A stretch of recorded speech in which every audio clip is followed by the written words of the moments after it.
¿Qué tal? Muy buenas noches, bienvenidos, bienvenidas. Esto es Hagan Algo, como cada domingo a las 9 por la pantalla de C5N con un programa muy pero muy completo. Les cuento rápidamente, va a estar Noelia Barral Grijera con nosotros contándonos los detalles del viaje de Mauricio Macri a Francia, los detalles de Mauricio Macri en París, en la Costa Azul, y por supuesto las repercusiones internas dentro de Juntos por el Cambio. La verdad que hay detalles muy interesantes del viaje del expresidente que en instantes los vamos a comentar con Noelia Barral Grijera.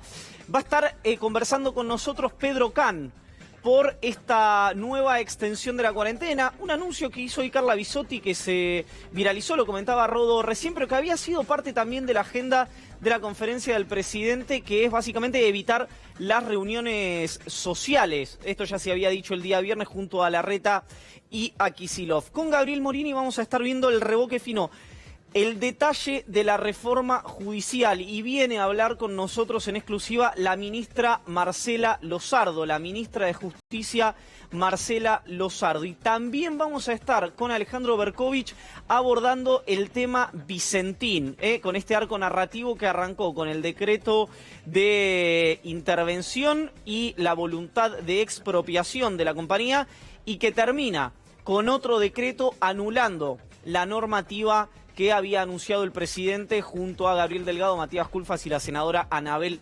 Fernández Sagasti. Pero pongámonos en marcha con algo que estamos diciendo en los graph hoy aquí de C5N, que es: nos hartamos del virus, pero el virus no se hartó de nosotros. ¿Por qué decimos esto? Bueno, no solamente porque en Argentina estamos atravesando el peor momento, ojalá fuera el peor momento, en realidad estamos por llegar al peor momento de la pandemia, porque no sabemos si en el AMBA va a resistir el sistema de salud, porque no hay autoridad del Estado en el área metropolitana, por ejemplo, lo que pasó en las marchas, tanto en la ciudad de Buenos Aires como en el municipio de Vicente López, allí en Olivos, para evitar que haya aglomeraciones de gente, para evitar que se incumplan los protocolos. Vean ustedes que en Berlín hubo una manifestación también anticuarentena. Yo me olvidé de pedirle el video a nuestro productor, hubiera sido lindo verlo. Hubo una manifestación anticuarentena que involucró también a manifestantes antivacunas, a manifestantes neonazis, a manifestantes en contra, por ejemplo, del 5G y estas hipótesis sobre la vinculación de Bill Gates, y vaya uno a saber cuáles otros disparates. Pero ahí actuó distinto el Estado en Berlín. Lo estamos viendo aquí detrás mío. ¿Por qué le digo que actuó distinto? Bueno, actuó distinto porque la policía de Berlín denunció a los organizadores de esta marcha que ustedes ven atrás mío. No quedó, no fue pasiva las autoridades, no fue pasivo el Estado en Berlín, sino que denunció a los organizadores de estas manifestaciones por una serie de figuras penales que por supuesto después tendrá que investigar la justicia y veremos si queda o no queda, pero le dio un mensaje el Estado en Alemania que no se está dando en la Argentina. En Argentina hay una suerte de dejar ser, vamos a decirlo en castellano, de dejar ser.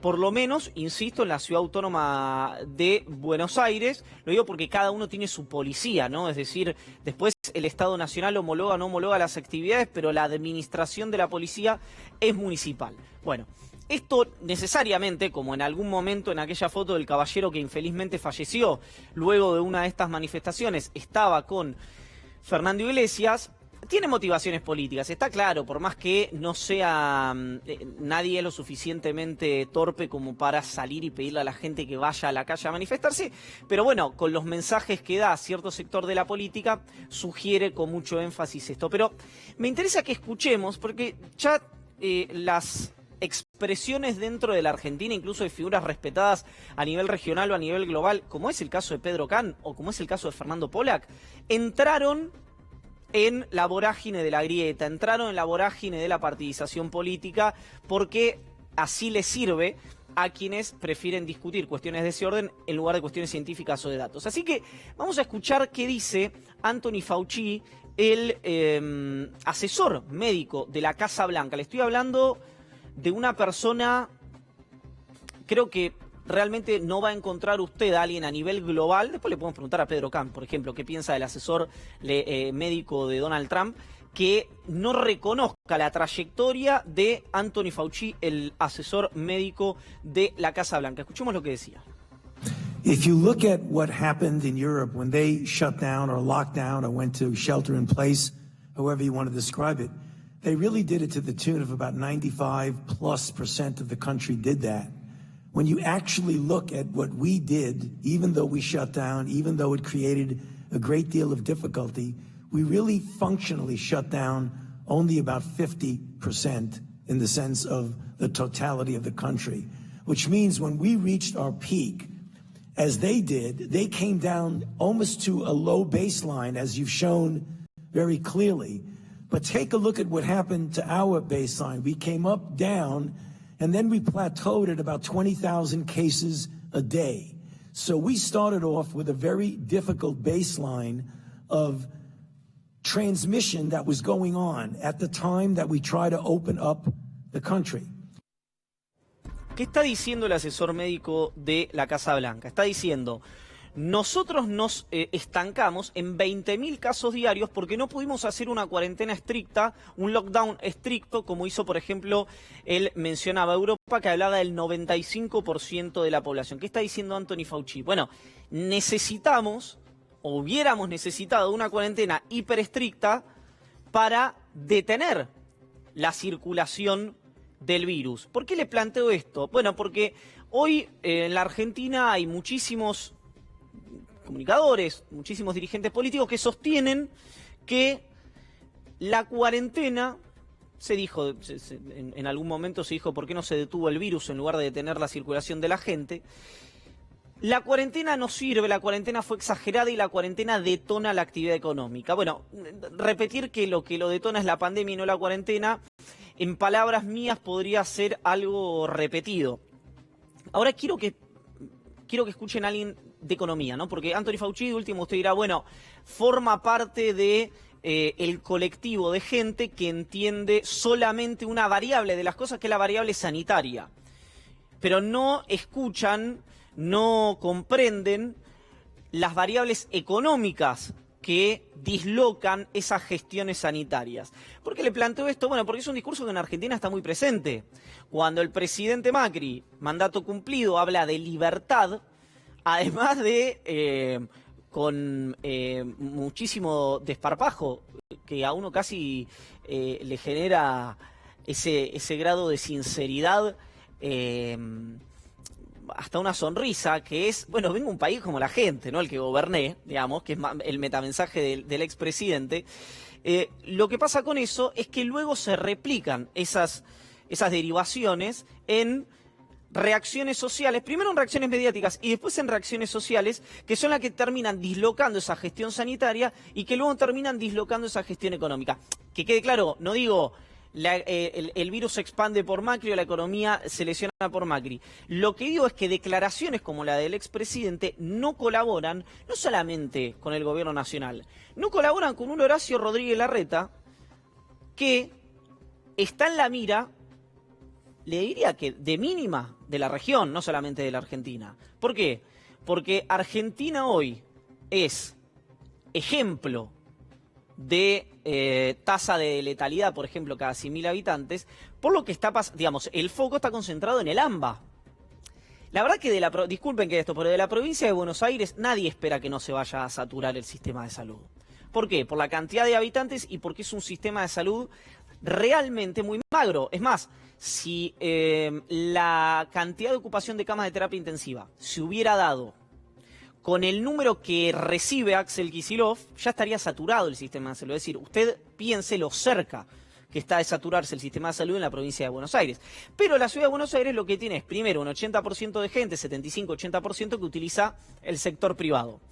Y además lo que tiene es un sector público de hospitales en red. Es decir, es más difícil que se sature, por más que no, es una ciudad con más densidad, el sistema de salud de la Ciudad Autónoma de Buenos Aires. Bueno, ¿por qué Macri impulsa esta suerte de exocet o le tira un exocet a la gestión sanitaria? ¿Es porque no piensa que pueda afectar a Larreta o es porque efectivamente quiere que afecte a Horacio Rodríguez Larreta? ¿Por qué le planteo esto? Porque, mire, me fui a Minnesota. Me fui a Minnesota al titular de la Federal Reserve de Minnesota, que es una suerte como banco central, como la Reserva Federal, en realidad regional, ¿no? Que tiene cada uno de los estados. Mire lo que dice Kashkari, que es el titular de la Federal Reserve de Minnesota, sobre la relación. Ya no le estoy hablando de alguien que habla de la gestión sanitaria, alguien que habla netamente de economía, la relación entre la gestión sanitaria y la gestión económica. I mean, if we were to lock down really hard, I know I hate to even suggest it, people will be frustrated by it, but if we were to lock down hard for a month or 6 weeks, we could get the case count down so that our testing and our contact tracing was actually enough to control it. The way that it's happening in the Northeast right now, they had a rocky start, but they're doing a pretty good job right now. Now, if we don't do that and we just have this raging virus spreading throughout the country with flare-ups and local lockdowns for the next year or two, which is entirely possible, we're going to see many, many more business bankruptcies, small businesses, big businesses, and that's going to take a lot of time to recover from, to rebuild those businesses, and then to bring workers back in and re-engage them in the workforce. That's going to be a much slower recovery for all of us. Está claro, ¿no? ¿Qué es lo que ha pasado con la relación entre la gestión sanitaria y la gestión económica? Me fui de la Argentina para evitar caer en este tipo de discusiones. Y abajo decimos la política que no se ve. ¿Por qué la política que no se ve? Pues pasaron algunas cuestiones ligeramente desapercibidas y que me parece que tienen mucho más volumen político que las que vimos con más énfasis. Por ejemplo, tiene que ver con la reunión que tuvo el Consejo Agroindustrial Argentino con la vicepresidenta Cristina Kirchner. ¿Por qué?